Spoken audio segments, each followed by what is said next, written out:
We have a lot to cover today, so let's go ahead and get started. Hi, everyone. Thank you for joining us today for this webinar. My name is Julia Kim. I'm a project manager at the Local Government Commission, and I will be your moderator for this webinar. A quick overview of today's agenda. I'll be providing a brief intro to CivicSpark for those of you who may not be familiar with the program. Then Mikael Moccasin will be joining us from the Governor's Office of Planning and Research to provide a few welcoming remarks. It looks like he's being held up in another meeting, so we might push his remarks to the end to provide some closing remarks. Then for the reason why you're all here today, our CivicSpark fellows will be presenting about their projects, focusing on sharing outcomes and best practices and lessons learned, with hopes that you'll find something that resonates with you and the work that you're doing in your community. And we're thrilled to have 5 of the 11 Central Coast and Los Angeles fellows with us today. After each presentation, there will be some time for some Q&A. And as questions come up during the presentations, please type them into the questions section of the webinar control panel. After each presentation, I'll be looking through the questions submitted to facilitate a brief Q&A. And any questions that we don't have time to get to will be answered after the webinar via email and shared with the entire audience as follow-up. And again, just during the presentations, if you submit the questions, that'll definitely help streamline the Q&A process. Again, we have a lot to cover today. All right, so what is CivicSpark? CivicSpark is Governor Brown's initiative AmeriCorps program that launched in 2014, and we're now wrapping up the 2nd service year and getting ready to launch into our 3rd service year in October. CivicSpark fellows provide targeted project support for 11 months. We have 48 fellows focusing on building local government capacity to address climate change. We have additional 20 fellows, part of our new CivicSpark water expansion, focusing on water management issues. And this program is managed by LGC in partnership with the Governor's Office of Planning and Research. Alrighty, and it looks like Mikael is joining us right now. We're thrilled to have him as our valued partner. Hold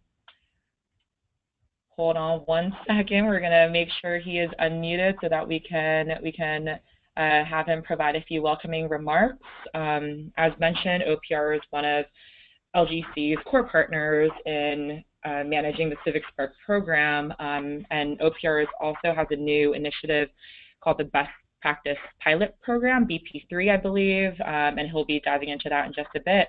Hi, Mikael. Thanks so much for joining us. Thank you, Julia. It's Mikael Moccasin here from OPR. How's everybody doing today? I guess you can't respond, so you're probably going to say, great, it's been a wonderful day. So Julia, should I just dive right in? Yes, please do. Great. Well, OPR is really excited to be partnered with the Local Government Commission on CivicSpark. It's really a critical program in how we understand what state goals and priorities, how they're being implemented at the local and regional scale. So we've been working with the Local Government Commission for a number of years now to really work through the details of the program. Cohort 2, we're really excited, has really clarified some questions that came out of Cohort 1. And leading into this program, we had an opportunity to have meetings all around the state with local and regional officials and understand what the needs were, which really came out with 3 big issues. One, there wasn't the staff capacity to do work around sustainability and climate change in many jurisdictions, particularly small and medium-sized jurisdictions. 2, there was a technical knowledge gap. So a lot of the new policies and programs that the state would like to be seeing done at the local and regional scale requires some unique knowledge that oftentimes requires training, and many existing staff didn't have that. And then 3rd, funding. So funding to do the work on the ground. And so we partnered with CivicSpark to create LGC to create CivicSpark in order to address a couple of these items. The capacity issue was really the big point that AmeriCorps is able to create a gap, fill the gap for.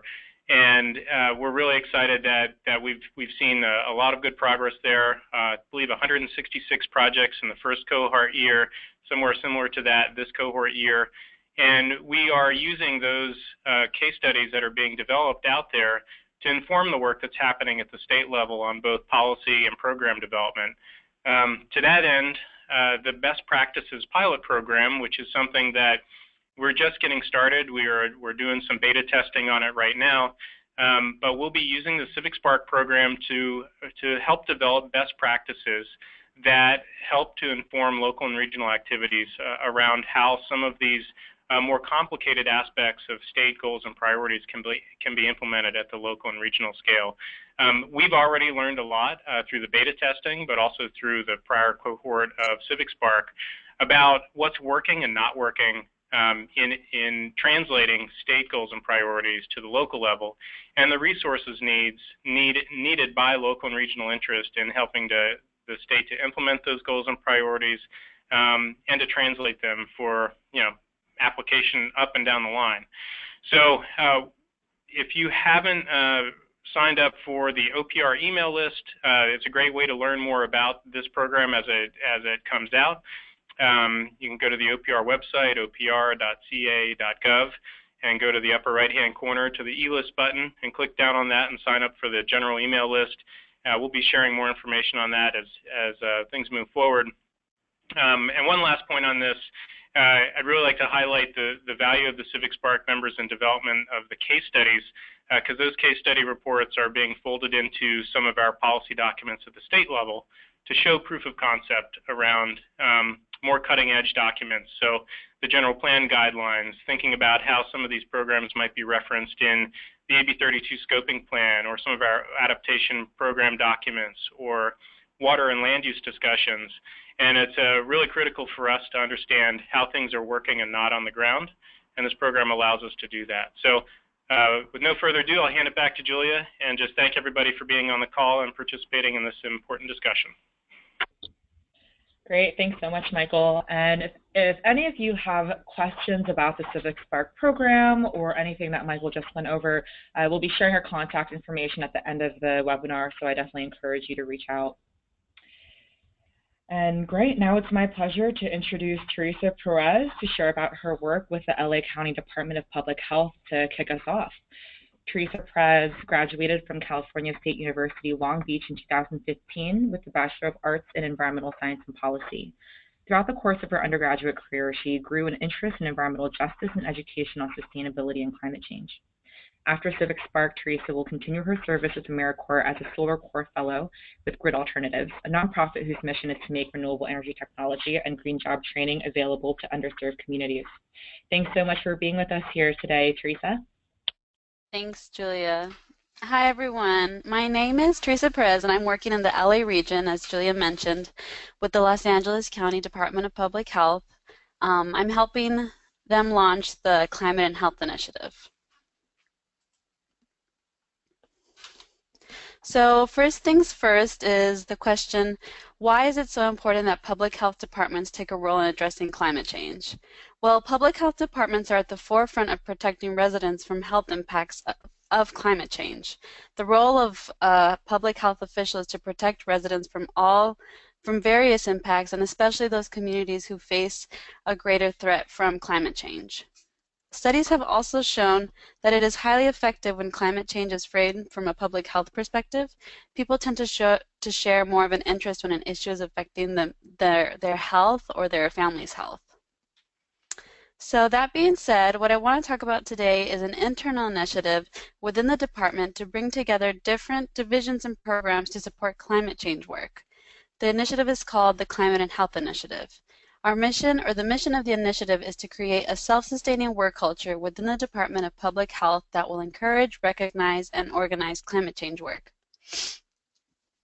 Through this grant-funded initiative, divisions and programs are exploring how their current activities relate to climate change and to think about how they can further the objectives of the five-point plan, of the department's five-point plan that was adopted in 2014. High-level support was crucial and critical to, was important to gain support from high-level staff. So our first step was to meet with deputy directors to gain their support and brief them on the initiative's vision and goals. And then to develop a collaborative environment, we launched an interdepartmental work group consisting of staff-level employees And since then, the work group has been established, and we're in the process of identifying 5 concrete goals that support the 5-point plan. And once those goals have been identified, we will develop action plans to meet each of those goals. So here's our logic model for the initiative. It begins with our inputs or resources to create change within the department, and some of those include our department staff, specifically those who were nominated to the Climate and Health Initiative work group, since they will be the group identifying the 5 goals. Some of the resources also include our monthly work group meetings, in which we have come together to discuss existing activities already related to climate change and potential goals the department can achieve in the future.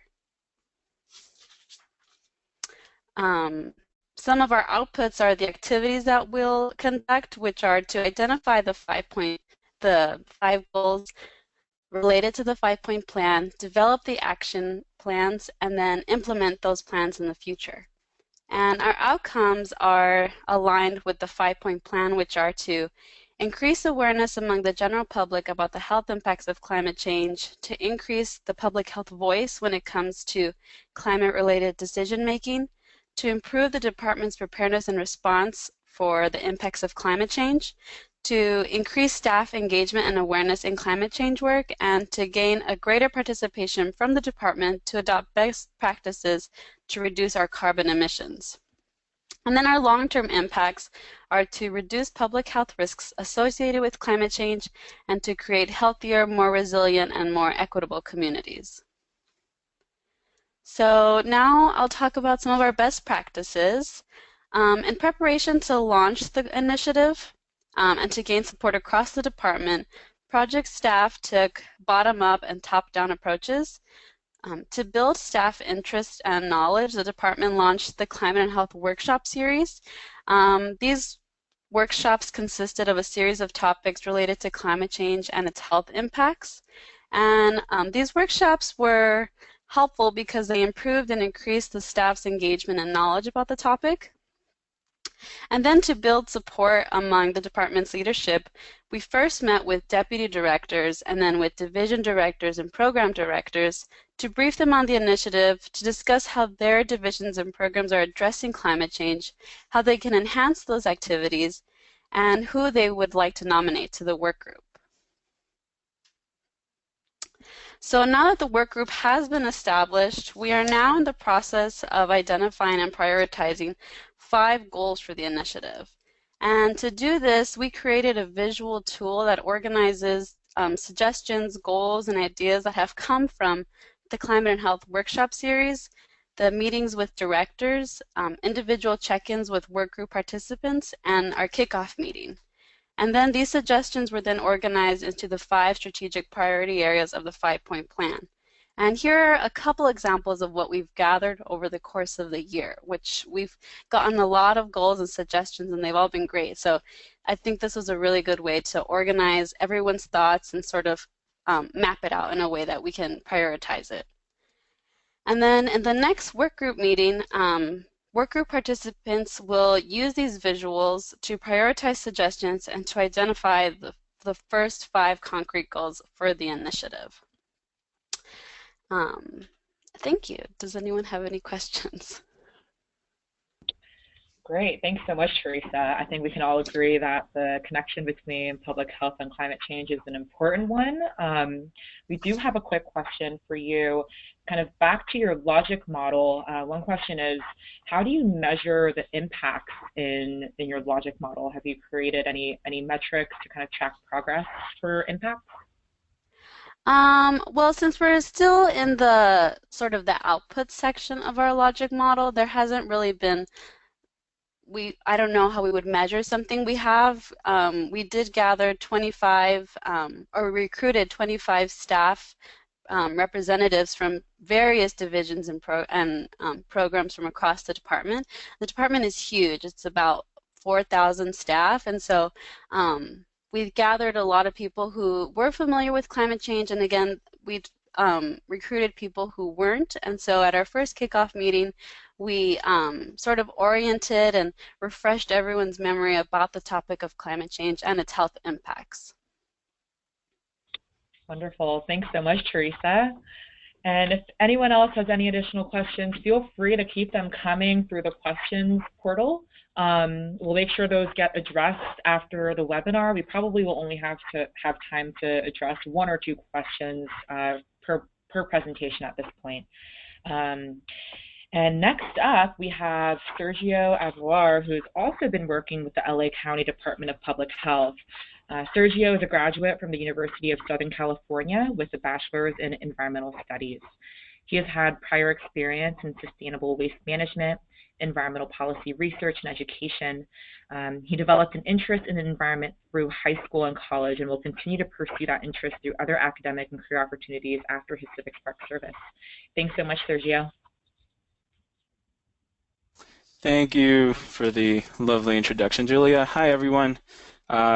I'll now be going over my CivicSpark project with LA County Public Health, which is slightly different from Teresa's, as it deals with urban heat island reduction and sort of more interactions with other county departments outside of public health.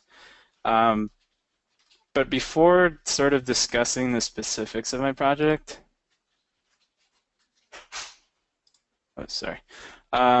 I'd like to briefly go over the urban heat island or UHI effect for those unfamiliar with it. So the effect refers to the phenomenon in which urban areas are warmer than their surrounding rural areas. It's caused by heat absorbing roofs and pavements and a lack of vegetation. As you see in this graph on the slide, the temperature begins to spike moving from the cooler rural area to the more hotter downtown area. And LA County is no stranger to this effect, as it has a high impervious surface cover, 63%, and low tree canopy cover of 21%. Also, Cal EPA released an urban heat island index last year, which they've been developing for several years. And according to the results from the index, our region is part of the greatest effect of urban heat island in the state. So why is there a sort of particular concern for this in the county? Well, there are several compelling reasons to act on it. First, climate change is expected to bring higher temperatures to LA by mid-century. The results from a UCLA study by Dr. Alex Hall revealed that the LA region will experience more extreme heat days by 2050. And with extreme heat, there can be some consequences on public health and quality of life for Angelenos. Some of these effects have been well documented in past severe heat waves, like the one that impacted California in 2006, which caused 650 deaths and an excess of nearly 1,200 hospitalizations and 16,000 emergency room visits. With higher temperatures, there's also an accelerated formation of ozone, which can worsen air quality. And that's a major concern for us here because LA County has among the worst ozone air pollution in the country. And with extreme heat, people are less likely to be active outdoors, and that can also have an effect on people who work outside or exercise. There are also high energy costs with higher temperatures as people need to run their air conditioning to stay cool indoors. And this can be especially problematic for low-income households who might avoid using air conditioning during an extreme heat event to avoid a higher energy bill. And so they can also be facing some of these public health risks. So because there are environmental, economic, and most important health risks from extreme heat, public health is really taking the lead in trying to reduce the urban heat island effect in the county. So how are we trying to address this? Well, in 2014, Public Health formed the county's Climate Committee, and that's a work group that brings together members of other county departments, the ones listed on this slide, to collaborate on climate change projects. Through a consensus-oriented decision-making process, the committee decided that developing an urban heat island reduction plan for the county would be its first major project. Doing so would address some of the climate change issues affecting the county and would also meet some of the requirements for the county's Climate Action Plan 2020. So the plan will focus mostly on 4 strategies. for urban heat island reduction, listed on the slide: roofs, green space, trees, and pavements. Through this collaborative process, we've been able to develop action items that will fall under these areas, and some of them are listed on the slide too. And the actions for the plan mostly will consist of changes in policy, provide incentivizing some of these changes in policy, and also creating programs, again, focused around these strategy areas. So one example of the program that's listed under a tree section here is to add a tree request function on Public Works' mobile app, The Works. This is sort of a way to help streamline the process for residents to be able to request a parkway tree, since the only way to do that, the only way for them to do that right now is to either call their road maintenance district from Public Works or also go online in order to receive a form to request a tree. And since we're really trying to expand and maintain our urban forests here, we also want to make it easier for our residents to be able to participate in that too and help create community tree building or tree planting in the county. So much of the work that the Climate Committee has done, it mostly replicates other public health-led initiatives that rely on interdepartmental collaboration. And so listed on this slide are some of the best practices we've identified through this process. In regards to developing the Urban Heat Island Reduction Plan, we've seen that by inviting participants to participate in the committee, we can understand some of the needs and challenges that are sort of hampering or limiting the work that they're trying to do, especially regarding UHI reduction. We've learned, for example, that there's a great need to fund and educate the public about tree maintenance because of the drought, since residents are sort of hesitant in planting trees. Through the committee, we also provide a safe space for collaboration amongst departments. In the previous slide under roofs, one of the actions we're trying to develop is to develop an ordinance that requires cool roofs for new developments, trying to follow suit with what the city of Los Angeles passed last year with their cool roofs ordinance. And in order to do so, our public works and regional planning departments have been working very closely in developing a similar type of ordinance. Through the committee, we also bring in experts who can offer technical assistance to our departments. Again, regarding cool roofs, we've identified certain leaders in the community, nonprofits who were involved with developing LA City's cool roofs ordinance, and so we've invited the same people to help to assist us in doing the same. And lastly, we also identify champions within each department, and that would help us secure accountability for a department to take a lead once the time comes to start implementing the actions in the plan. So there's still quite a bit of work to do in developing this urban heat island reduction plan. Some of the next steps are just to finalize a draft of the plan before we bring it to the County Board of Supervisors for adoption. So with that, I'd end my presentation. I'd like to thank you all for joining us, and I'll be happy to take any questions. Great, thanks so much, Sergio. I think we have time for one question. One question that someone asked is, as you were developing this plan, what resources did you find available that you found to be particularly helpful that you could maybe recommend to the participants on the call today? Oh, I'd be really happy to answer that. There are several, there are plenty of resources available out there. I think one of the main ones would be US EPA's Heat Island Reduction Compendium of Strategies. They list specifically for sort of the same strategy areas that we have, that we're trying to develop our plan with. They also have specifics on each of these and more. We also have come across other sort of plans that, especially particularly climate action plans, so City of Chula Vista's CCAP in 2008, they're also employing strategies for similar to urban heat island reduction.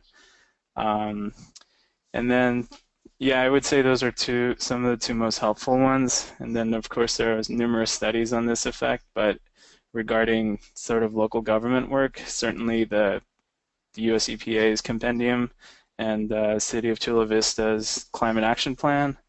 I can certainly talk about more when there's more time. Great. Thanks so much, Sergio. And next up, we have Daniel Maloney, who will be sharing about his work with LA County Office of Sustainability, who will be the third and last fellow joining us today who have been working with the LA County. Daniel graduated from the University of California, Santa Cruz. Before CivicSpark, he worked for the San Francisco Department of the Environment, and next month he'll be joining California State Senate Fellowship in Sacramento, working under a senator for a year. All right, thanks so much for joining us, Daniel. Thank you, Julie, for having me. So my name is Daniel Maloney. I work for LA County Office of Sustainability, where we have oversight over 7 departments and 88 unincorporated cities. Basically, from idea into LA into law is basically an ordinance I got to work on in creating 1 million trees over 10 years in LA County. So what is this project? It begins with a pilot project at Sheriff's Pitches Detention Center to plant a mixture of 10,000 native drought-tolerant trees and fruit trees on 30 acres. Where this really came about is branching off of Sergio's talk about urban heat island effect and creating a tree canopy cover in LA County. Basically, this program would allow inmates to grow trees. It would be an education program to help reduce recidivism, which LA County has about 22,000 inmates, which a lot of them are non-violent, and many of them are uneducated and are young. So this program would help educate them into the workforce. It would also use sustainable best practices. It would look at recycled black water from the 2 commercial kitchens, using small-scale anaerobic biogas reactors. This would filter the water and could be used to water the trees, which is in Castaic, which is a dry region.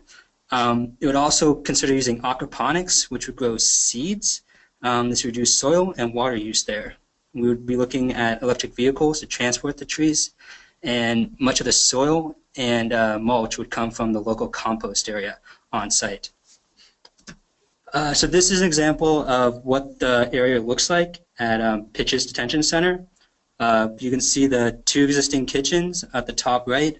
Those are the pictures. And the area itself, the 30 acres, is located downhill. So we would let gravity let the water flow from the kitchens to a holding pond right next door.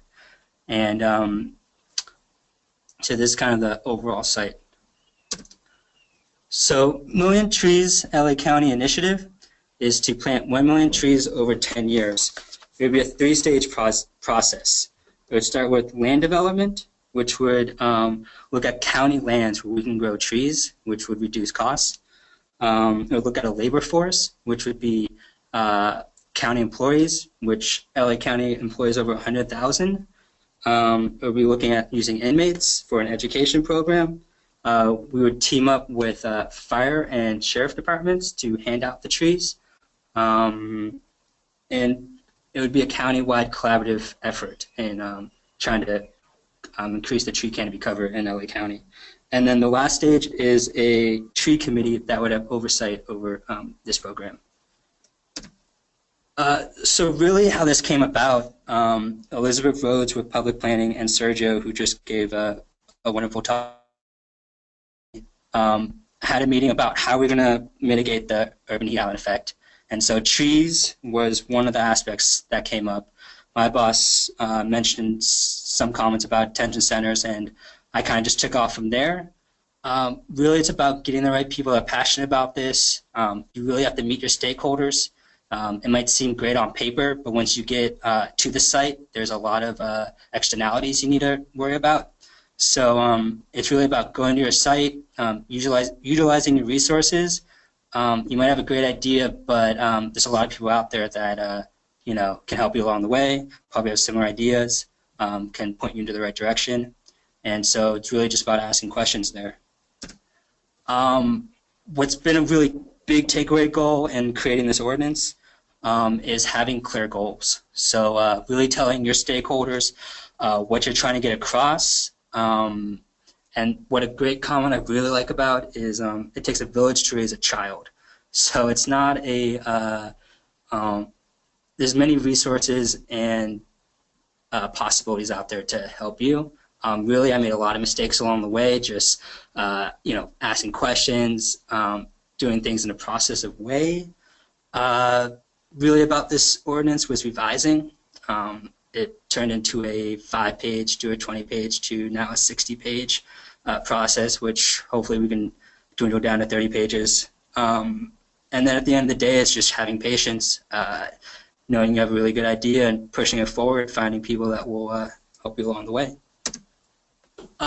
So also what makes this LA County tree initiative different than others is not really piggybacking, but looking at what other cities or counties have done before. For example, there's Million Trees LA initiative, and not to throw them under the bus, but they didn't reach the goals they intended to. One of the reasons was that they wanted to plant 1 million trees in 4 years, and that really isn't enough time. For us, what we're doing is a 10-year process, and we would distribute trees from fire and possibly sheriff stations. So imagine a fire stations that have pancake days. We would have the same thing similar to that. It would be tree giveaway day. This will allow fire stations, sheriff stations to interact with their communities. Another initiative was the Million Trees NYC. They were able to reach their target. One of the great takeaway points was that they went into their communities and found lead activists that would help implement this, which is what we'll be focusing on. That involves going to town hall meetings, educating them. There is concern about trees, that's correct. But once you tell the benefits of trees, of energy savings, runoff catchment, reducing heat temperatures, it's a very different story. That was one of the takeaways there. So we would also be handing out flyers and directing into communities about the benefits of trees. And also what has made this initiative possible is keep building off the success. Look for sustainable best practices to reduce energy, reduce water consumption. For example, we would also be using gray water from residential homes to water plants to begin with. Growing seeds instead of having to buy 15-gallon trees already. These are just some of the examples that we would like to implement. And then also a big takeaway point is locate funding. California Cap and Trade is a great entity, even though there's some concerns, but there's still been much money handed out. I think $290 million was just handed out to transportation, carbon credits, grants, look for sponsors, AQMD, which sees over 20 million people in Southern California. So really look at your local resources to help you with your project. And from there, I'd love to take any questions if we have any. Great, thanks, Daniel. Let's see, we do have a couple questions that are coming in right now. One question is, do you know what the key regulatory or ordinance barriers are in using gray water for tree watering? Yes, so they're going to differ by state, definitely for gray water use. California just updated a new one. It should be coming out soon, so what I say now might be a little different. But it's basically where the water's coming from. Black water, which is the water we'll be using at our site, comes from kitchens because of the soaps and suds like that. But if you're using water from your kitchen sink, bathroom sink like that, then you'll be using gray water for that sense. but anything from toilets, black water in that sense. Great. Thanks so much, Daniel. Yeah. And next up, we'll have Mikael Moccasin from the city of Santa Monica, who will be sharing about his experience and the work that he's been doing this past year. Mikael served as the CivicSpark Fellow this year with the City of Santa Monica's Office of Sustainability and Environment. There, he primarily worked on climate action planning, greenhouse gas emissions inventories, and energy efficiency analysis quite a bit. Mikael is currently pursuing a master's degree in energy systems at Carnegie Mellon University in Pittsburgh, Pennsylvania. Thanks so much, Mikael, for being with us here today. Thanks, Julia. Hi, everyone. My name is Mikael Moccasin, and I served as the CivicSpark Fellow in the City of Santa Monica's Office of Sustainability and Environment this year. So, really quick, just to give a background on the city before I jump into my projects. Santa Monica has been an internationally recognized leader in sustainability and climate action for decades, actually. In 1994, it was the first city to adopt a sustainable city plan, a comprehensive look at how a city can conserve its resources, keep a diverse economy, and safeguard quality of life for its residents. Building on that, and this relates to one of my projects, in 2013, the city adopted its first specific climate action plan, the 15 by 15 CAP, which had the major goal of a 15% reduction in greenhouse gas emissions by 2015 compared to 1990 baseline levels. And then looking ahead, because that plan has been sunsetted and reported on, the next big goals for the city include an 80% reduction in emissions by 2050 compared to that baseline, carbon neutrality, and also an increased look at climate adaptation. And on the right of this slide, you can see some of our climate commitments. We regularly report emissions to entities like Carbone, the Climate Registry, CDP, and we're also a member of the Compact of Mayors. So just to jump into it, my three major projects were reporting on that 15 by 15 CAP, primarily data collection and analysis, producing the report, which is about to be finalized, providing project support for the new climate action plan and adaptation plan, which has 2030, 2050 target goals for years, and also inventorying community and municipal greenhouse gas emissions for the city in the year 2015. So just to jump into it, the 15 by 15 climate action plan, again, had 15 measures in really specific target areas like energy, waste, transportation, water, and food to reduce emissions by 15% compared to that 1990 baseline. In 2013, the city needed to reduce its emissions by about 29,000 metric tons of carbon dioxide in order to reach that 15% reduction goal. And I'm very happy to say that the city did meet and also exceed that 15% goal. So this graph shows on the left, the bars show the anticipated at the beginning of the plan versus the actual calculated reductions in metric tons. So these segments represent reductions in emissions. And you can see the biggest reductions were thanks to municipal operations, the city itself, transit-oriented development, and increased building energy efficiency. In general, if you look at the trends at a larger scope, we surpassed the 15% reduction goal. We actually reached 20%. And again, this is what it was due to. So this was the culmination of data collection and recovery, meeting with different departments from the city, and itemizing both the community and the municipal greenhouse gas emissions. So actually moving forward, this kind of sets us on the right path, or on the right foot on the path towards our next bigger climate action goals, and that includes the next climate action plan for the city, which is a 2030-2050 climate action and adaptation plan, so CAP. My role in this project, which just started at the beginning of this year, was to select and also give project support to our primary consultant, DNV, and their sub-consultants, Global Green and Ramey & Associates. And on the left, you can see we've completed in green the first two tasks of this kind of task timeline, which included an evaluation of the previous climate action plan and also a unique consumption-based inventory, which looks at the total sort of life cycle analysis of emissions produced in the city, looking at everything from the start of the products to use of fuel products to the end use. Moving forward, of course, we'll be tackling tasks 3 to 10, but in general, the city has very large plans for this plan to make it very robust, a lot more community engagement and involvement from other stakeholders, not just the Office of Sustainability, and particularly an increased look at climate adaptation, since that is becoming very popular and at the cutting edge of what cities are doing in their climate action plans.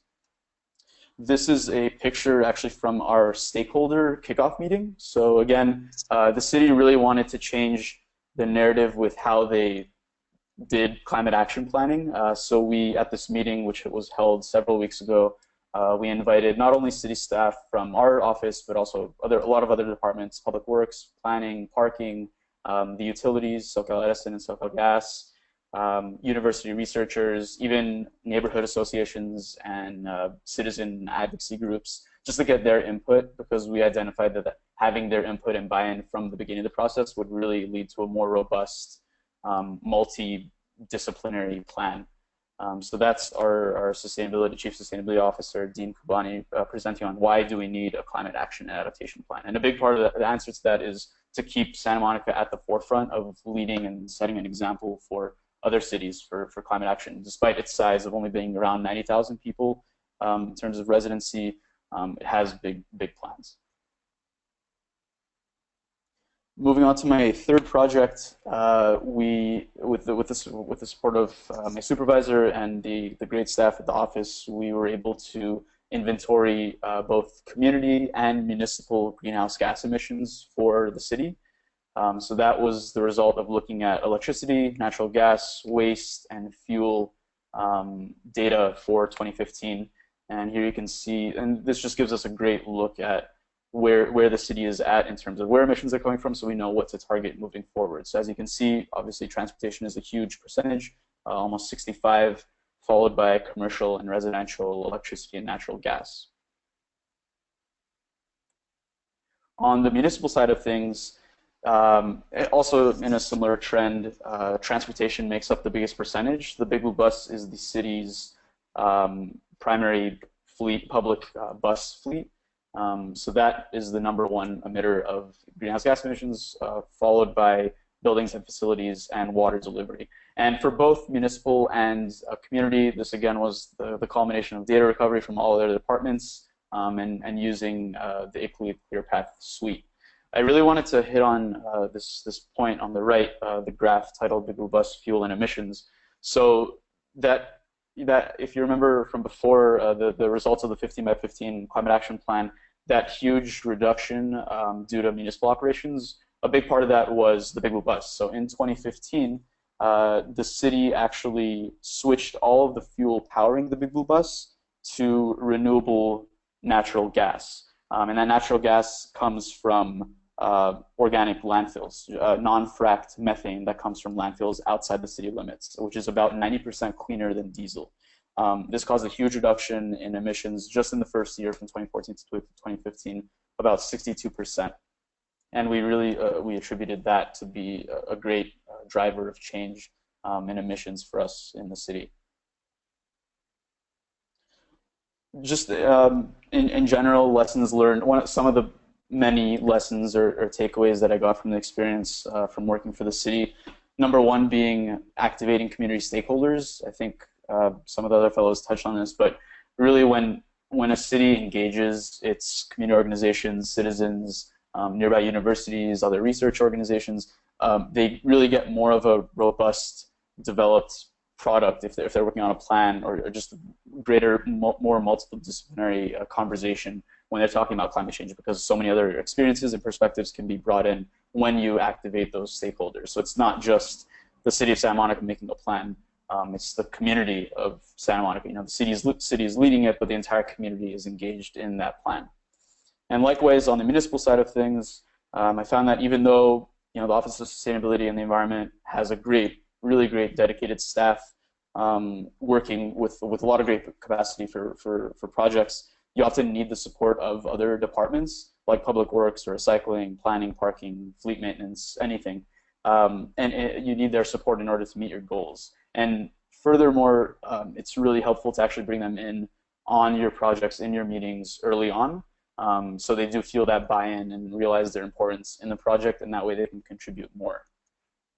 Third, I think I was inspired by the long-term big planning that was done by the city. So things like the 15 by 15 climate action plan that established those big objectives like 15% reduction, or specific things in transportation or energy, that often trickles down to the day-to-day operations of what we were doing, and that kind of guides, you know, the activities of the staff and policy implementation. So I do think that those big plans, as opposed to smaller actions, really can help direct a city when it's dealing with climate action planning.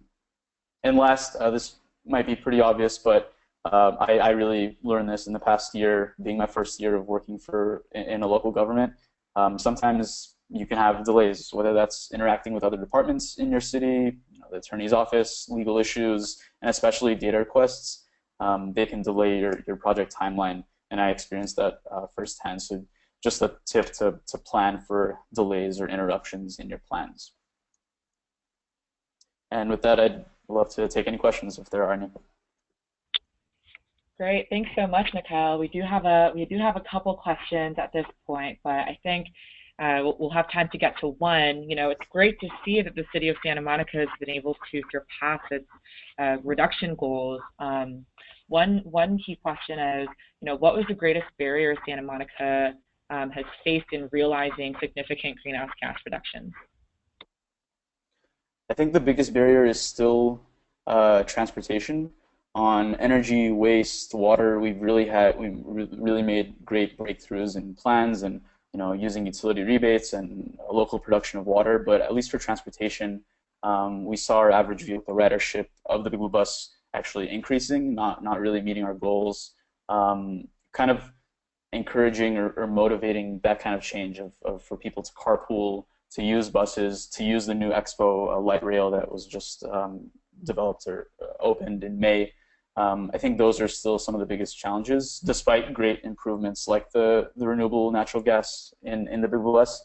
But moving forward, I think the city is going to address transportation, and that's just, you know, that's kind of like addressing regional trends in LA County of ridership not being where we'd like it to be, and just encouraging people to carpool. Great, thanks so much, Mikael, and thanks for sharing all the great work that City of Santa Monica is doing. And last but certainly not least, we have Frank Chen, who will share about his work with the County of Santa Barbara. He is our sole participant presenter today from the Central Coast team, so really appreciate having you here today. Frank is a CivicSpark Fellow in the Central Coast region, serving the County of Santa Barbara in implementing their energy and climate action plan. He graduated from Cal Poly Pomona with a Bachelor of Science in Urban and Regional Planning and a minor in Geographic Information Systems. Frank's primary focus is on environmental policy and land use, and he hopes to use his skills to make positive change at the local level. Thanks so much for joining us, Frank. Thank you for having me, Julia. So as Julia was mentioning, so my service has been with the County of Santa Barbara to implement its energy and climate action plan. So Mikael gave a really great presentation, and I think Santa Monica is definitely, you know, a leader in this area, and I think Santa Barbara County might be a good example of agencies that are just starting out to implement their climate action plan. So with that, I will give you guys a little background to what our CAP process has been. So Santa Barbara County is about ranked 19 in the population size of California amongst the 58 counties, with a population size of 433,000 people. The County of Santa Barbara's Energy and Climate Action Plan focuses on the unincorporated county. So our ECAP was adopted in May 2015, and it outlines about 51 emission reduction measures. And with the 51 emission reduction measures, we hope to reduce our emissions by 15% below the 2007 baseline level by 2020 and 35% below baseline by 2035. The Energy and Climate Action Plan was part of a two-part directive from the County Board of Supervisors. The first part was the Climate Action Study, which identified our community GHG inventory. And the next part was the Energy and Climate Action Plan, which identified all the emission reduction measures that it would take to reach the greenhouse gas targets by 2020 and 2035. So the first step, the county formed the County Sustainability Committee, which I was very actively a part of as we launched the committee this year. And here is a hierarchical kind of chart to show you who was involved in this committee. It was chaired by the Deputy CEO, and that's been very helpful. Having an executive level personnel or staff being the chair of this committee, as we push for our implementation progress. Next was the Energy and Sustainability Division that was also fairly newly formed to act as a lead agency as we implement our CAP. And then we have our responsible agencies. So we have about 6 responsible agencies that the CAP identifies as having a stake to reduce our carbon emission. So there's 6 responsible agencies were Public Works, Planning and Development, Community Services, Santa Barbara Air Pollution Control District, the Agricultural Commissioner, and General Services. So the 6 responsible agencies, they were all tasked to tackle the 11 core strategies that were identified in our ECAP. And within these 11 core strategies, you have the 51 emission reductions that go into it. And the core strategies are really high-level topics such as transportation, the built environment, land use design, public waste reduction, water efficiency, and so on. So the project scope for my project has been really to develop a business system and greenhouse gas reporting tool for the county. So upon arriving to the County of Santa Barbara to do this work, they had already developed a greenhouse gas reporting tool from a consultant, but this tool really didn't incorporate interagency sort of collaboration into the tool. It was really built for one person to manage it. So part of what I've been doing is going into this whole process and developing a tool that can be used by multiple agencies, and also I have been managing and maintaining their greenhouse gas database, roughly about 41 performance metrics. Also to facilitate the County Sustainability Committee meetings. So we have bi-monthly meetings where the 6 responsible agencies come together and talk about the progress. And much of what I've been doing is interpreting their data and providing ongoing reports and presentations at these meetings. Also providing logistical support to establish the County Sustainability Committee. I've been also working with the 6 responsible agencies in resolving a lot of data gaps. So there was definitely a data gap with when the CAP was first planned and to now the implementation phase. There are definitely a lot of questions that have arisen as to how we can actually track what is being asked from the ECAP. And also seeking additional fundings for the 6 responsible agencies to implement the 51 emission reduction measures. So some outcomes and deliverables. So since arriving to the county, I have updated their community GHG inventory from the year 2007 to 2014. So they now really have a really complete picture as to their baseline year on to 2014. And we're still missing 2015 and 2016, and that's really due to some state reports that were used that were used in the community geosheet inventory that hasn't been released yet. So also, as I mentioned, developing the interagency reporting tool for the 6 responsible departments to first plan and second report on their measures. Also developing a reporting protocol for the committee. So one of the challenges was that there were definitely a lot of staff turnover when we first arrived. So the people who originally developed the ECAP had left the county. So that was a major problem. So this was part of developing a set protocol that staff members can then pass on if there were ever a change in staff. And we're also in the process of developing our county sustainability website. Hopefully, this will be a area where we can put our progress, or where the county can show the public where we are at in terms of reaching our targets. So lesson learned and best practices. So when developing the emission reduction strategies and performance metrics, it's very important to really engage responsible agencies and have departmental procedures fully vetted. So like I mentioned, there are definitely a lot of gaps as to how departments are actually tracking their data and how the ECAP is asking for the data.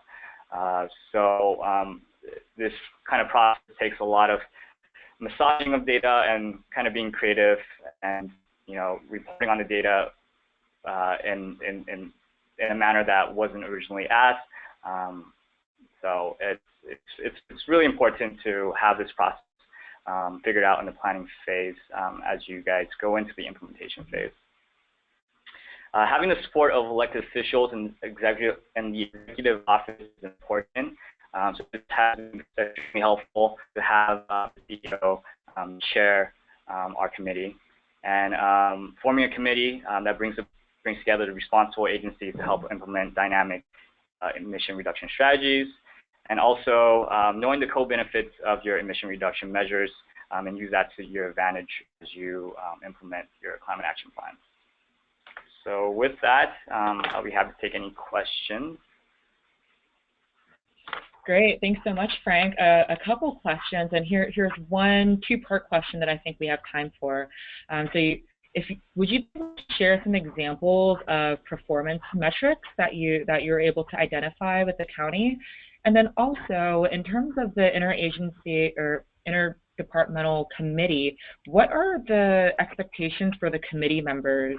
As you may know, folks are really busy, have a lot on their plate. Could you share a bit more about those performance metrics, and then what folks are expected to contribute as part of the committee? Sure. So the performance metrics, we have about 41. So I think in terms of saving some time, I think a really good resource is going to CARB, the California Air Resource Board. I believe they had published a kind of a best practice emission reduction assumptions that we pulled from within our CAP. So I think that's definitely a really good place to look. But yeah, there's about 41, and it might be hard to get through all of them. In terms of the responsibilities from the committee, they were really responsible for. So each department was responsible to have at least one to three staff member be on this committee, and they really are the kind of go-to person, or they are the people that are bringing dismantling kind of or distributing the information back to the department in terms of what needs to be done. Yeah. Sorry, guys. Yeah. I have some people are coming into the room. No worries. Thanks so much, Frank. And I think that's all the time that we have today. We're running right at the 3 o'clock mark. I want to thank everyone for joining us today, and special thanks to our wonderful CivicSpark fellows for all the great work they've been doing to accelerate climate action throughout their regions. I've been getting a flood of comments from participants who are thoroughly impressed, so great work to all of you. If you're interested in learning more about their projects, please feel free to reach out to them. Their contact information has been included in this slide. And then if you're interested in learning more about the CivicSpark program or OPR's BP3 pilot program, please feel free to reach out to me or Michael. Our contact information is also listed above. You can also visit us online at civicspark.lgc.org to learn more. And that concludes this webinar. All presentations and the webinar recording will be posted online and shared with you individually via email, as will answers to the questions that we didn't have time to get to. Thanks again, everyone. Have a great day.